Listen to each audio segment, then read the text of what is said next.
All right. So last class, if you're following along on the board, I got down to this part and I was like, all right, guys, I'm gonna let you try it on your own because previously before class started, I was just kind of looking through it and I was like, oh, that would probably be one that would be useful for students to work through by themselves.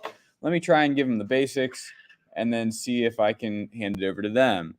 The problem was that when I was explaining this, I actually made a mistake and I took off this -1 right here, right? I just wasn't thinking. I just am in the habit sometimes of doing that. Let me plug this back in here.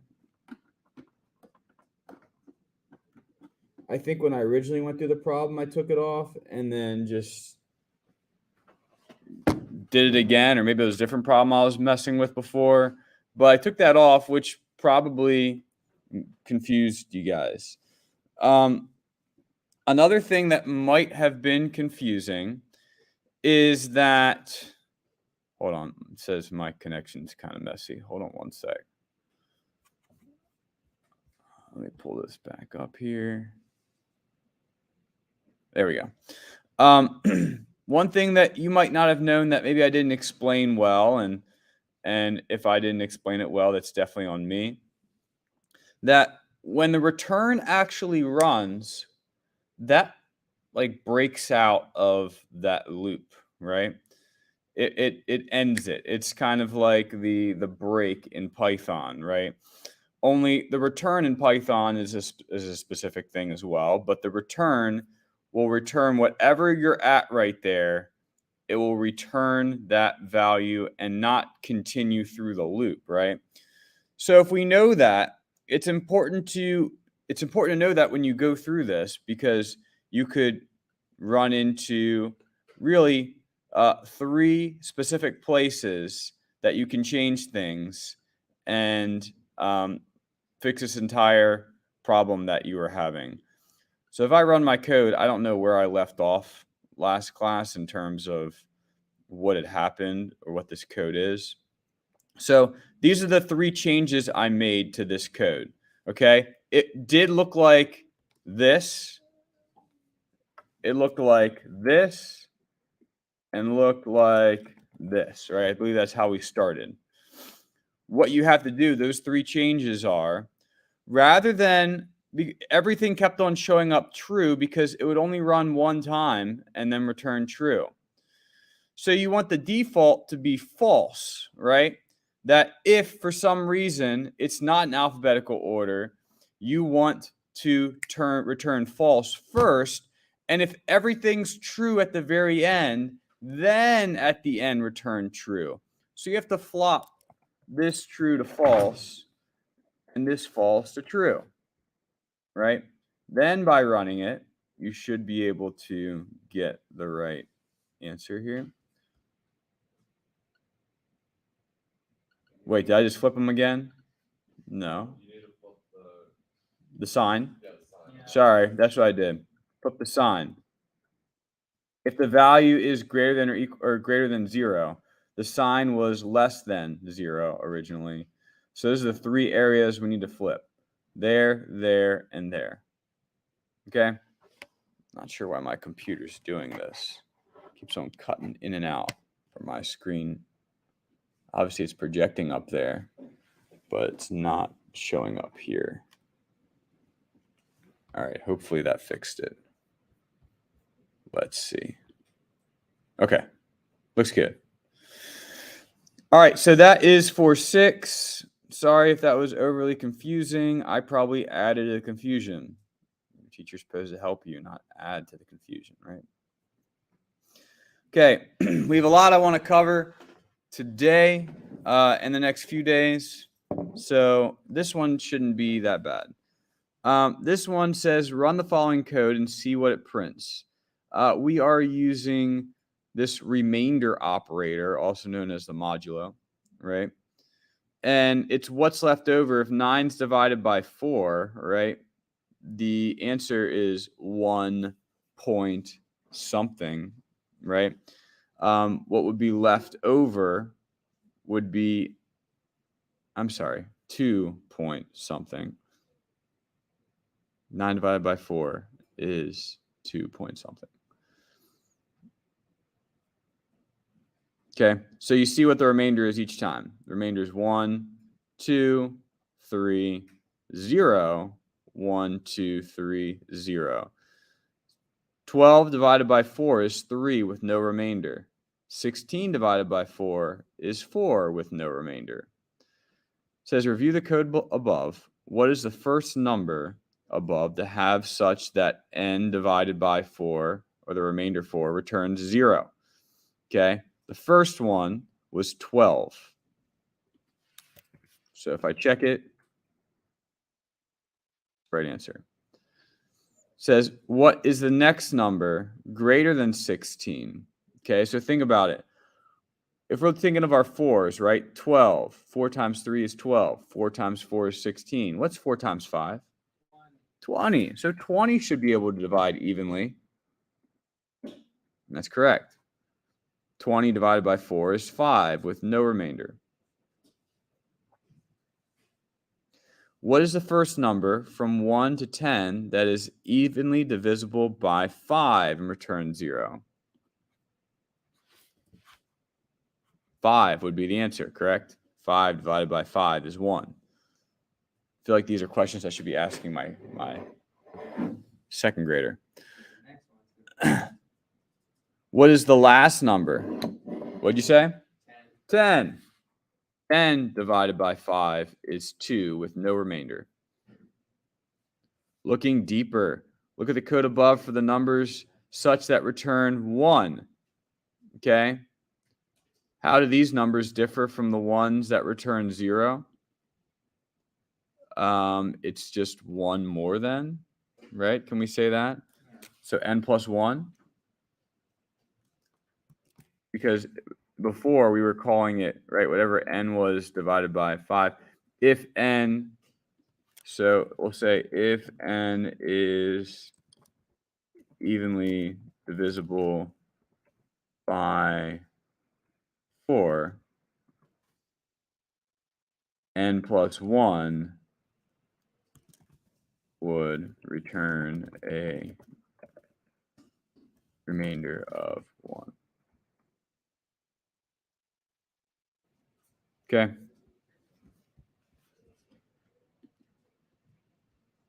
What is the number returned from 18 modulo 4? So 16 would be evenly divisible. So 1 more than that, and now 2 more than that. So 1 more would be 17, 2 more would be 18. So the answer would be 2. Okay. Okay, what's the number returned from 9 modulo, or 19 modulo 4? Goodness gracious. Well, I know that 20 modulo 4 would be evenly divisible, right? So 1 backwards from that would be 19. So we would say that the answer would be 3. Another way to check it would be go to 16, right? 17 would be 1, 18 would be 2, 19 would be 3. So I worked backwards and I worked forwards, and I got 3 each time. What is the number returned from 19 mod 5?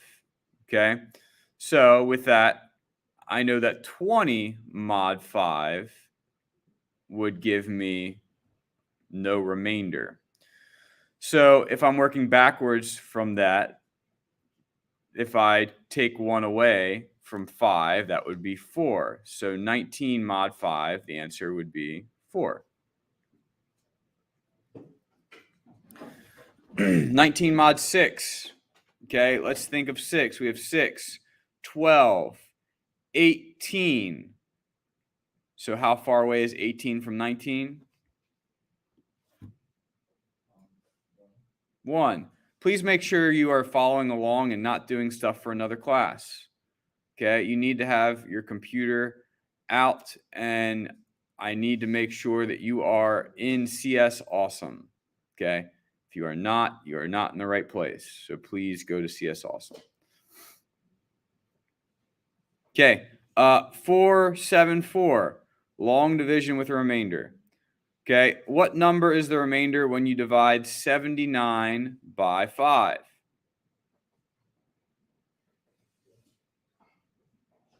In this case, they started it. Right?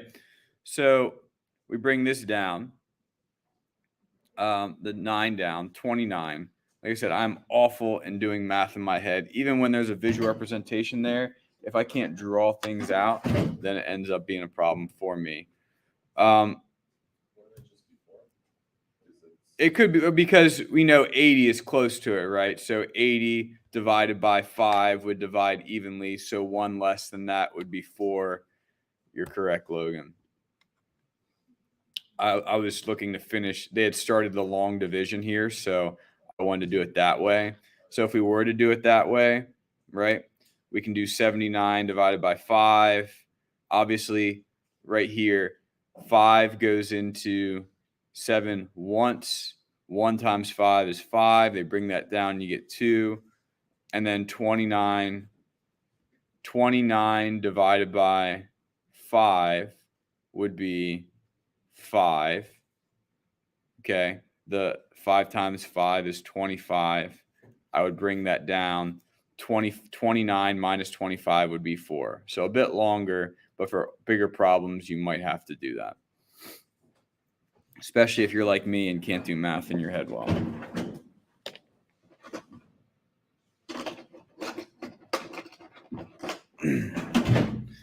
Okay, imagine if you were given candies to evenly divide among members of a group of 4 people. Follow kindergarten rules where every group member gets the same number of candies and the extras go back to the teacher. Okay, how many candies go back to the teacher when you are given 11 candies? Okay, so evenly divide among members of a group of 4 people. Okay, so if everyone gets the same number of candies and the rest go back to the teacher, we would say 4 times 2 would be 8, right? There would be 3 left over.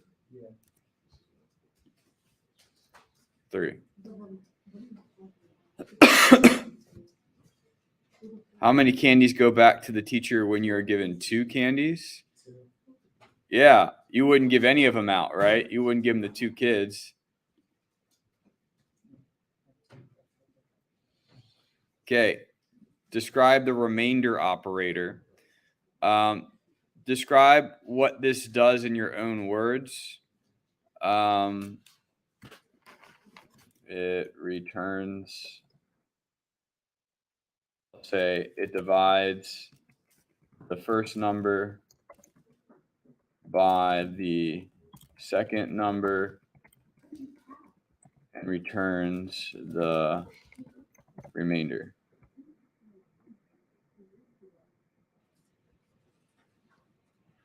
$15 out of 15, completed, well done. 4.7. I don't know why they threw that one in there. That makes no sense. I don't know why that was a good place to put that. I don't get it, but anyway, mixed up code practice. Love these blocks, right? So it says, I'm going to actually read what we're doing and not just skip around. It says the following program segment should print out all the values from 20 to 30. How many values are there from 20 to 30? No, not 10. Okay. It says, but they've been mixed up.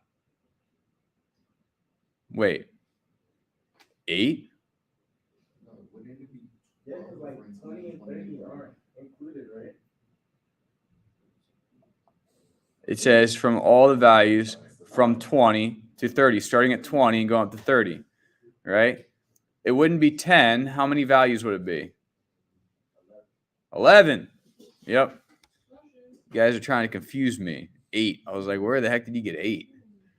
All right. All right. Initialize this variable here. X is assigned 20. Got my while loop. It's going to print out the number and add 1 to it. X plus plus. Check it. Perfect. Moving on. Following programming segment should print a countdown from 15 to 0. All right, so we have our class. We're going to open and close it. We're also going to have our main method. Open and close it. So a countdown from 15 to 0, including 15 and including 0. Okay, so if it's including 0, it needs to be greater than or equal to, right? I is greater than or equal to 0. This one right here would stop at 1 because 0 is not greater than 0. Bringing down my system.out.println, my class, my main method, initialize I.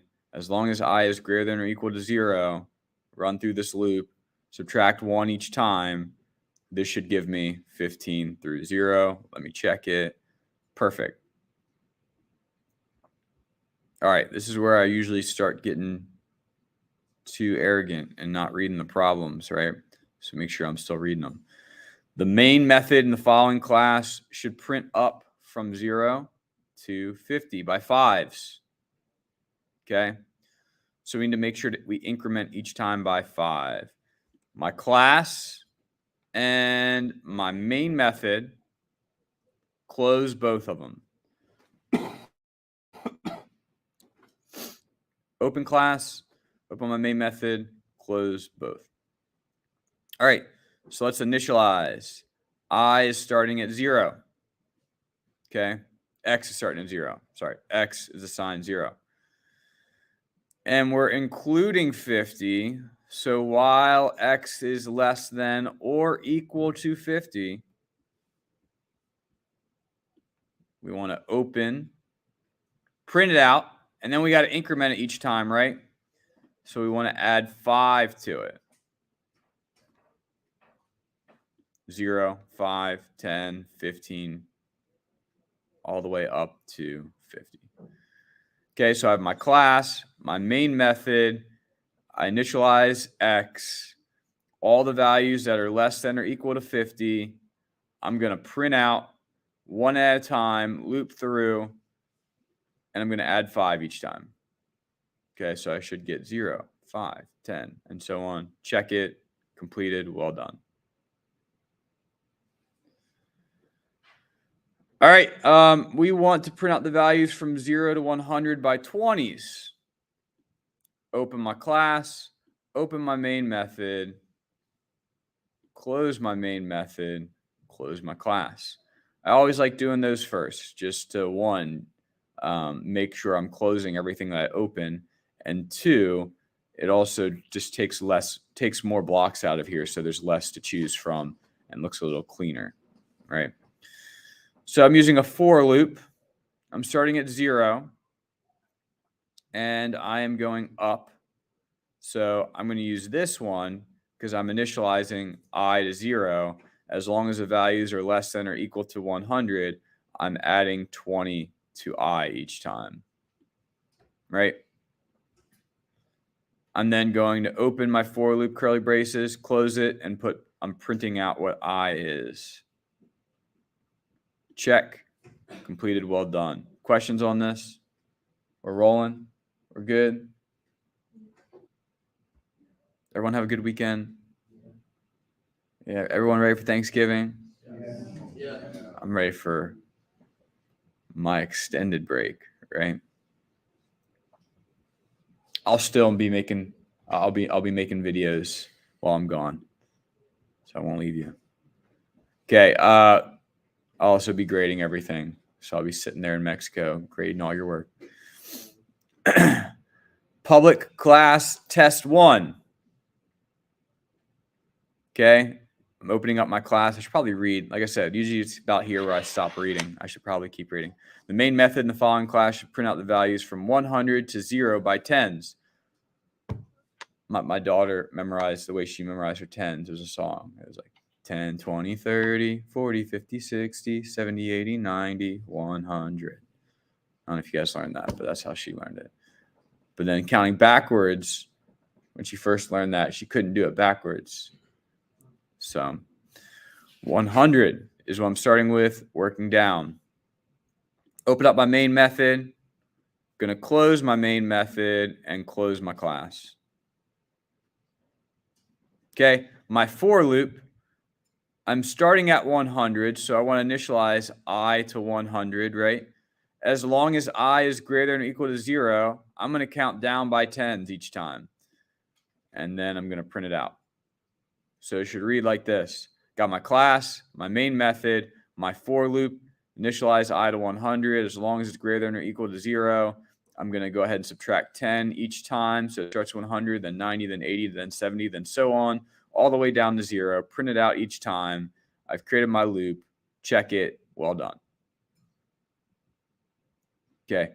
The main method in the following class should print 3 rows of 6 stars. Okay. Remember that each time that you go through the first for loop, this is a nested for loop. The first one gives you the number of rows. The second one gives you the number of columns, right? So it says the main method should print 3 rows of 6 stars. So a 3 by 6. So 6 across, 3 down. Okay. But the blocks have been mixed up. So let's go ahead. I have my class, dragging over my class here, my main method. I want to close it, but then it looks like I have to also first put my for loop, right? So my first for loop, it's going to start at 0, right? And it's going to continue. We want 3 rows. Well, let me take a look at this first. Because this would go through 4 times, right? We don't want 4 times. So they wrote They wrote the loop like this, because that would go 3, 2, 1, and stop. This one right here goes through 4 times, because it goes through 0, 1, 2, and 3, which you don't want. Now I can close them all. Okay. What do I want inside my loop? I want another loop inside of there. So I want it to run 6 times. And the same thing here. This loop right here would run 7 times. 0, 1, 2, 3, 4, 5, 6. Right? So we don't want that one. We want this loop that will run 6 times. Now, could I have written this loop and just had right here, could I just put y is assigned 1, or say y is assigned 0, y is less than 6? That would work. But they're trying to be difficult on us, right? So we're going to go ahead and do this. We're going to close this loop up, because this will run 6, 5, 4, 3, 2, 1. It runs 6 times, and that's what we want. I'm going to go ahead and print out this asterisk. And then there's this line right here. Remember, if we want to skip, these are all prints and not print line. Print line skips me down to the next line. So once that row is completed, right? Once I've already put all my 6 stars in the column, skip down to the next line, and then move the variable up by, well, I guess down by 1 and continue. Okay. So I have my class, my main method, my outer for loop, my inner for loop. This goes through 3 times. This goes through 6 times. Print the asterisk out each time, and then print a new line. If I run it, perfect. Hold on. Okay. It says the main method in the following class should print 1 followed by a new line, then 22 followed by a new line, and then 333 followed by a new line. Okay. Let's look at this. So 1, 22. So 1, 2, 2, 3, 3, 3. I see the pattern. Okay. New class, main method. Let's close it. Outer for loop. It says, so I want this to go through 3 times, right? So if I want it to go, well, let me first see this. Let me see what I'm looking at here. I want to go through 3 times. The inner loop is over there too. So I'll pull this one in. Whoops. Pull this one in right here. I is assigned 0. It goes through 0, 1, 2. That goes through 3 times. My inner for loop, bringing that in there. It says y is assigned 0. Okay. It says y is less than x. I'm going to go ahead here and pull this. I'm going to print x and then close it with also my print. Okay.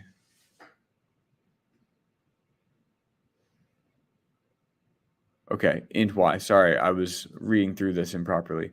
Y is assigned 0. As long as y is less than whatever that number is. So if it's the first time through, it'll only print 1 value. Second time through, it will print 2. Third time through, it will print 3 values. Okay, so if I run it, whoops, highlighted blocks are wrong in your answer. So I did, oh, duh, because the very first value I want to print out, is 1. I don't want to print out 0 first. I want to print out 1, and then 2, 2, and then 3, 3, 3. My mistake on that. 1, then 2, 2, then 3, 3, 3. I just initialized it to 0 originally. Made the mistake. Checked it. Perfect. It took you 2 tries. Yeah. We got it. Anyway. This one says we want to print 1, 1, 1, 1, 1. That's 5. And then 5, 5, 5, 5. Okay. So my class, my main method, let's close both of them. My outer for loop, it says x is assigned 1, x is greater than 5, and then add 1 each time. Okay, that wouldn't be right because we want to include 5. We want to be inclusive of 5, so we pull that out. We also want to close that outer loop. Now for the inner loop, whoops, sorry. Now for my inner loop, I'm going to drag my inner loop over. It's as long as it's going to run through 5 times, right? So 0, 1, 2, 3, 4, 5. Sorry, 0, 1, 2, 3, 4, and then stop before it gets to 5. And then I'll go ahead and close it while we're here. And which one am I going to be printing out? I'm going to be printing out the first value, which would be x, right? Because if it's 1, 2, 3, 4, 5, I should be printing out the outside value. Check it. Correct. So I have my class, my main method, I have my outer loop initializing it at 1 as long as the value is less than or equal to 5. Add 1 each time. My inner loop, assign the value to 0. That will run through 5 times and add 1 to it. And then what I'm actually printing out is this value from the outer loop, the 1, 1, 1, 1, 1, 1, 1, 1, 1, 1, 2, 2, 2, 2, 2, 3, 3, 3, 3, 3, 4, 4, 4, 4, 4, 5, 5, 5, 5. There you go. The main loop in the following class should print 1, 1, so 5 1s, 4 2s, 3 3s, 3 3s, 2 4s, and then 1 5. All right, class, main method, whoa, class, main method, we close both of them. All right, my outer for loop, and we close it. And then the inner for loop, and then we close it. And which one should I put in the middle, right? Are we printing out X or are we printing out X plus 1? Let's take a look at what each of these loops say. So for the outer loop, right, we have X assigned 0. This is going to run through 5 times, right? And the value on the inside, okay, it's saying Y is assigned 5. As long as 5 is greater than, in this case, is 5 greater than X? The answer is yes, 5 is greater than 0. Once it's run through, we'll take 1 off, right? But this goes through and it prints it goes through and prints 1 1 1 1, and in this case it would be whatever X is plus 1, correct? Because X was 0 to start, and we want to start counting at 1. Let's see if I'm right. Yes. Okay. So X was 0. I want to print 1 1 1 1 1 1 1 1 1 1. Anyway, fun stuff here. Okay. The get mid string function in the string worker class should return the middle character if the string has an odd number of characters and the middle of 2 characters of the string has an even number of characters. For example, if you use the get mid method there, or the get mid function, it should return A, and get mid away should return W and A. Got it. Makes sense. Let's go ahead. I can't stand these. I got to go up and down with those. All right, my class, bring it down. Main method, bring it down. I'll go ahead and close it by hitting those arrow keys. That helps me significantly. Thanks again, Josh, for the heads up. Open and close my class and main method. I'm going to go ahead and initialize my variables here, bring those down.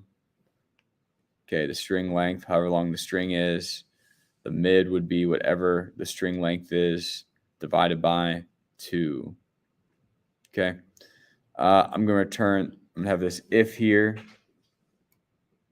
If there is an odd number, right? This is the code you would write, because if it's an even number, it would be if it's divided by 2 evenly. But this is if it's an odd number. I want to return 1 character. Okay, so I'm going to return this mid, comma, mid plus 1.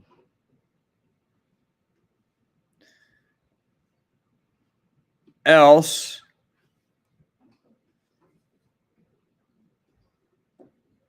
Oh, I should probably close that, right? That's why I always close it. Okay, so if, close the if right here. Else, I'm going to go ahead and close my else down here and then drag up the last block here. And this takes whatever the mid is, subtract 1, and the mid, add 1. So it takes the middle 2 characters. We run it. Completed, well done. So what I did was I had a class, my main method. I found the string length, whatever the string was. I then divided it by 2 to find the midpoint. So if it was 8 characters, it would return 4. If it was 9, it would still end up, since I'm dividing there, it would still give me 4. But if it's an odd number, then take whatever that midpoint is. Sorry, if it's an odd number, whatever that midpoint is right there, and return it. Else, if it's an even number, grab the 2 middle ones, subtract 1, and add 1. Grab those 2. Okay, how many more we got? We got 1. We got 1 more. Let's do it. Ready? This is when I start just dragging things down and not paying attention to what I should be paying attention to. I just see that class there, and it just looks like it wants to be dragged down. Evenly divisible. There's 2 parameters it accepts, S and N. The function in the num worker class should return the number of digits in S. A string representation of a number that are evenly divisible by N. For example, if evenly divisible, I passed in 6,892, and the second argument passed in is 3, it should return 2, since both 6 and 9 are evenly divisible by 3. Okay, so it goes through one number at a time in a string, and it just goes through and tells you how many of those are divisible by 3. 6 is evenly divisible by 3. 8 is not.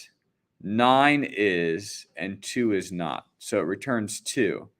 So really, it looks at a string like this, and it pulls one number at a time. All right, this is going to require a loop.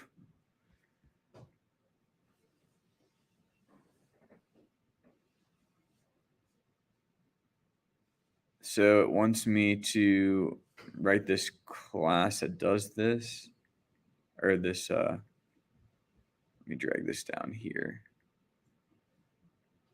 There's my method. Let me also close it. Public stat int evenly divide, pass in a string, pass in the number. We're going to work through this method here. The next step, I guess, would be to have my integers, right? My int, my string, initialize these variables.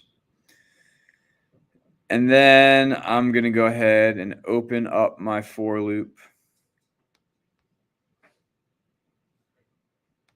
Whoa.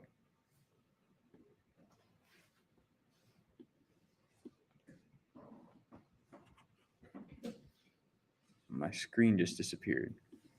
There we go. All right, so I'm going to drag this down. Pop it right there. Also going to close it. My screen's acting weird. Sorry, guys. Where am I at? There. Perfect. So I'm going to drag down this for loop.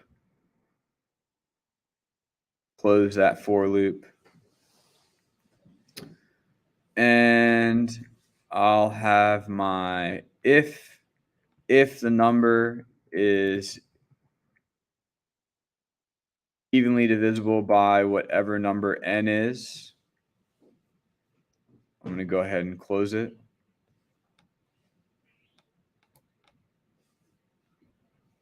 Right, drag that down.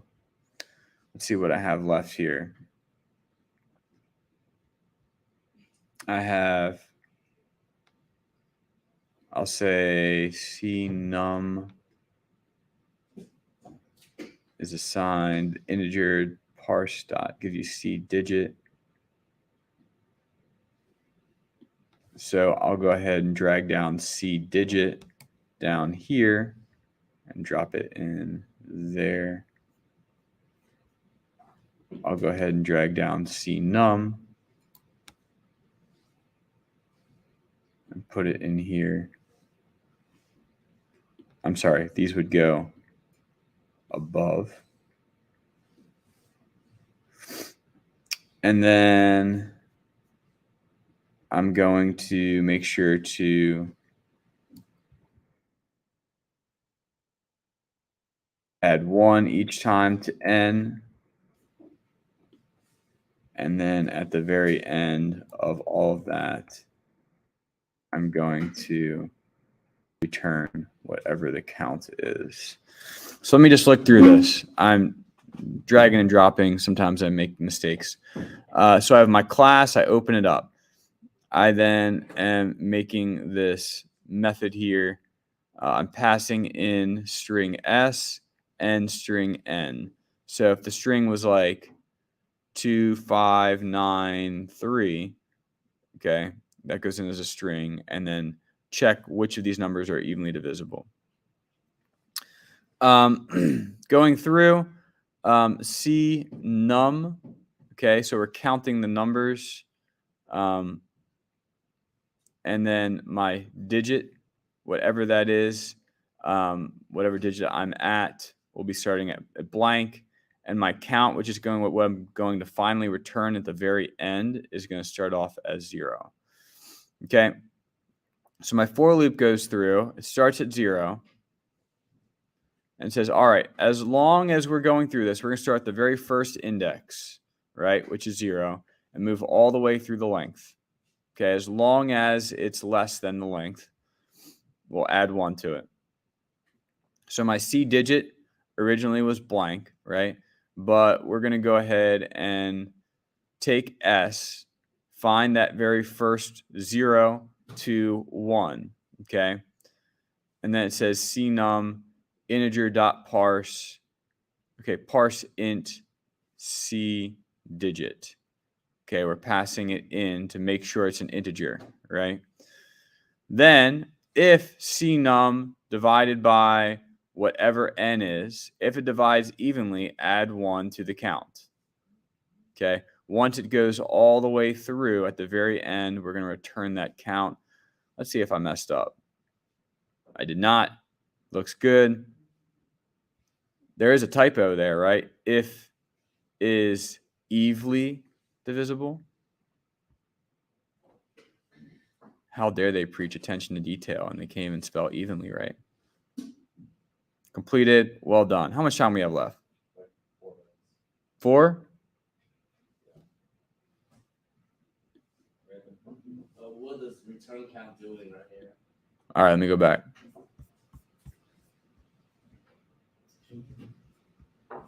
What does return do? Yeah. So return, we create this function or this method. We create this method and we passed in values. And at the very end, if someone were to call this method, right? If someone were to call it, you would be able to return this value. Okay. So we want to make sure as we continue to talk about just computer science concepts in general, we want to continue to express certain standards and things that are done where if you create a method, there should technically be one thing it returns. We don't want a method to return like multiple things. We want to break things down and decompose things where everything has one job. This thing's one job is to return how many digits are even or evenly divided by whatever the second number is it's passed in. If a string's passed in first, the second number is whatever it's evenly divisible by. That return, whenever you call that function, or recall, keep saying function Python, in Java it's method. When you return that, when that method is called, once that is actually happens in the program, where, let's say, wish I could draw on here. Let's see if this lets me draw. No, it doesn't. If I were to call a specific method, it will return a specific output. So this example above told me that if I were to run this method, right, it would then look for, this would be inside of my main method. Inside of my main method, I would say even underscore div, and then open and close parentheses, these two arguments passed in. Okay. Inside my main method. It would then look for that method at some point in the program. Whenever it hit that point, it would look for that, pass in those two arguments, and then look for the actual method and then run it and return that value. So the return is going to be something we discuss further. It's one of those things too that in this class, it introduces it, but doesn't give a clear definition of it and says, hey, we'll come back to this later. That's why they made it the very last problem where it was like, hey, look, here you go. Perfect timing. Hope you guys have a wonderful day. We were able to get through a few of these. That was 4.8 mixed up code.